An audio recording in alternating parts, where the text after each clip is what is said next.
High, আজকে একটা আমার কোশ্চেন আছে।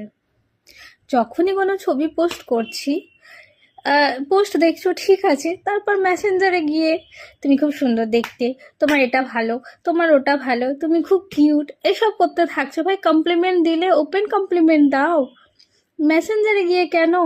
কার ভয়ে? গার্লফ্রেন্ড না বইয়ের ভয়ে? কোনটার জন্য জানি না বাপু, কার ভয়ে এরকম করো? নাকি লজ্জা লাগে করতে?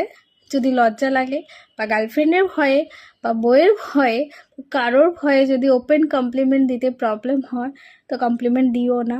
মেসেঞ্জারে গিয়ে অ্যাটলিস্ট তোমার এটা সুন্দর, তোমার ওটা সুন্দর করতে থেকো না, ভীষণ ইরিটেট লাগে। হুম। ও আরেকটা কথা যেটা বলবো বলেছিলাম, যে আমি আমার প্রোফাইল নিয়ে বলেছিলাম, যেটা বলবো সেটা আজকে আর বলছি না। আমার এবু দাদা যা করছে, আজকে এটা দাও কালকে সেটা দাও করতে থাকছে, তো সেটা নিয়ে ভেবেছি একটা লাইভ করব। মনে জোর আনি আগে, মনে জোর পাচ্ছি না। এই মেসেজগুলো, মেসেঞ্জারে মানে কথাগুলো শুনে বিরক্তি লাগলো, ওর জন্য ভাবলাম একটু শেয়ার করি।